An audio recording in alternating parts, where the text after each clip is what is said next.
पापा, पापा, आप थोड़ा साइड हो। मुझे आपके पंख पर बैठना है। मुझे आपके पंखों पर बैठकर बहुत मजा आता है। ऊपर से कुछ और ही दुनिया दिखती है पापा। हे भगवान, हे भगवान, बचा लो मुझे इन चिड़ियों के परिवार से। बाप रे, कितना हल्ला करते हैं इतनी रात को भी। मेरा तो दिमाग ही खराब हो जाता है। 4 दिनों से इनकी वजह से सो नहीं पा रही हूँ मैं। कालू, बगल में ही डंडा पड़ा है, वह डंडा उठाओ और मार डालो उस चिड़िया के परिवार को, या फिर जाकर धमकी दो और समझाओ कि नहीं, हल्ला ना करे, वरना हम तो उन्हें मार ही डालेंगे। तुम चिंता ना करो कभी, चिंता ना करो। बड़ा तंग कर रहे हैं ना वो चिड़िया का परिवार। अभी अभी डंडा लेकर जाता हूँ और उन्हें अभी डंडों से मारता हूँ, तभी उन्हें अकल आएगी कि रात को इतनी जोर जोर से बातें नहीं करनी चाहिए। उसके बाद कालू कौवा वह डंडा लेकर चिड़ियों के परिवार की ओर बढ़ता है। चिड़िया, चिड़िया, दरवाजा खोलो, दरवाजा खोलो, वरना मैं दरवाजा तोड़ दूंगा। जल्दी से दरवाजा खोलो। चिड़िया अपने घर से बाहर आती है तो देखती है कालू कौवा बहुत गुस्से में है। तभी चिड़िया कालू कौवे से प्यार से बोलती है, क्या हुआ कालू भैया, आप इतने गुस्से में क्यों हैं?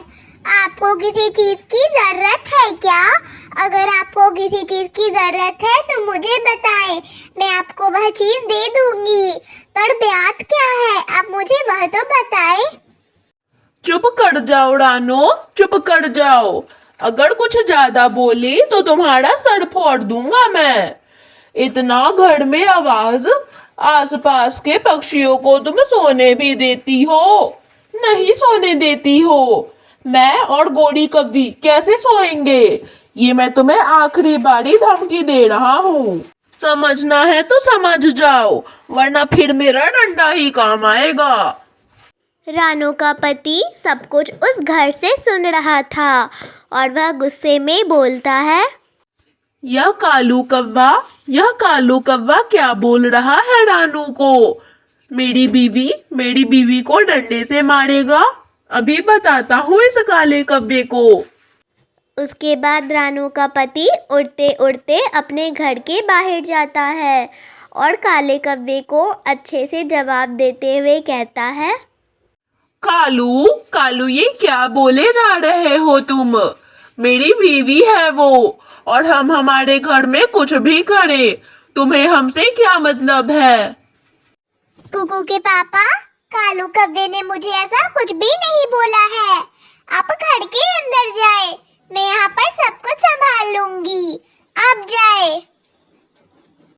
रानो अपने पति को घर के अंदर भेज देती है और तभी रानो से कौवा कहता है, रानो, समझा लो अपने पति को, वरना किसी दिन मैं मार पीट दूंगा तो बेचारे की तबीयत खराब हो जाएगी।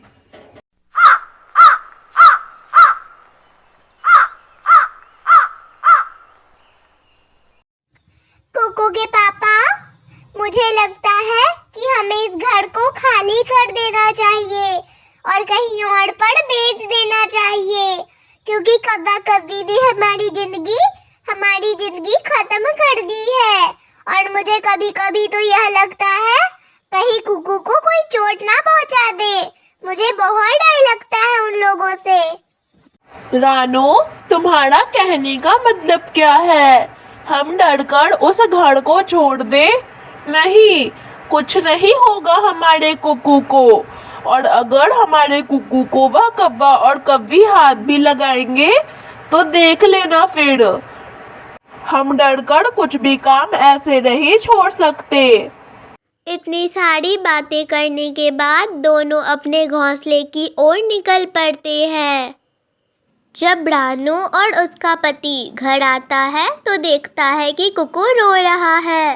तभी रानू अपने बच्चे कुकू से पूछती है, कुकू बेटा, क्या हुआ?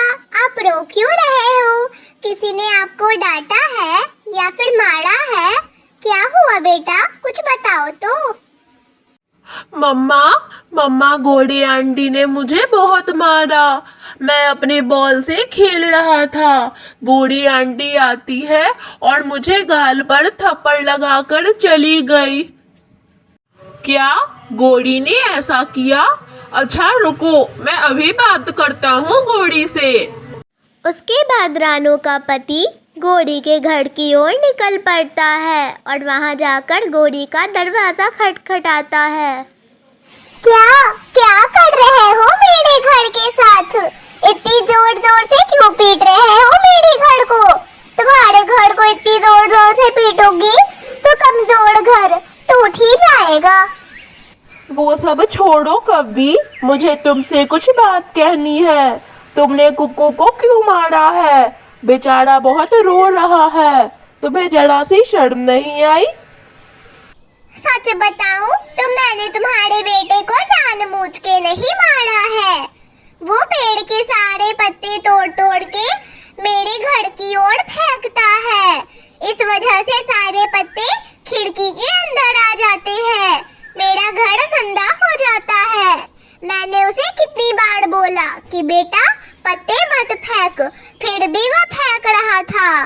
तो मैंने लगा दिया एक जोड़ का तमाचा। कौन सा बहुत जोर से मारा है मैंने, थोड़ा सा ही तो दर्द हुआ होगा।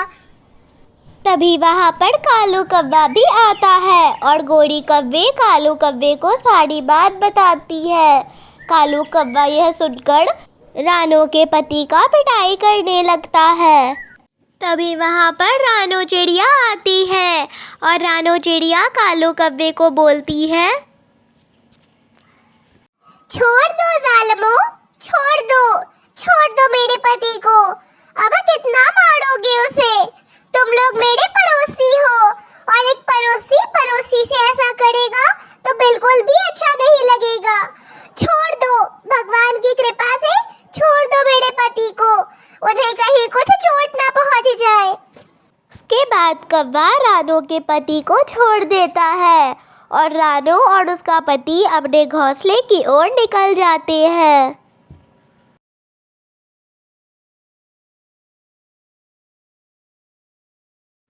उसके बाद वे लोग पहाड़ों वाली जंगल पर एक चील से बात करते हैं और अपना घर उस चील को बेच देते हैं। घर तो बहुत सुंदर है, बना बनाया घोंसला भी मिल गया है मुझे। सोने से पहले म्यूजिक सुन लेती हूँ, वरना मुझे नींद वींद तो नहीं आती है।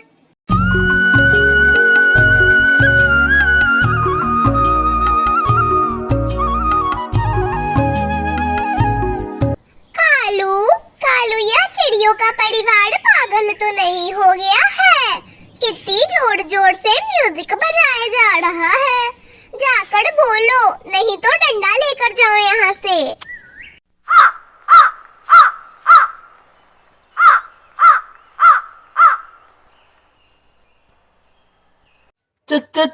चील दी, आप यहाँ पर तो रानो चिड़िया रहती थी ना?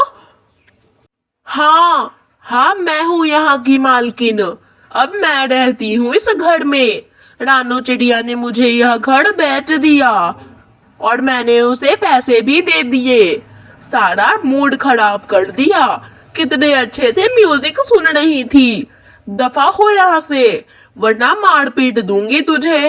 फिर इधर उधर लग जाएगी तो फिर बोलना मत मुझे कि मार दिया चील दी ने। दफा हो यहाँ से। उसके बाद कौवा और कौवी चील से डरकर किसी पुराने घोंसले में रहने लगते हैं और उधर रानू, उसका पति और उसका बेटा कुक्कू खुशी की जिंदगी बिता रहा था।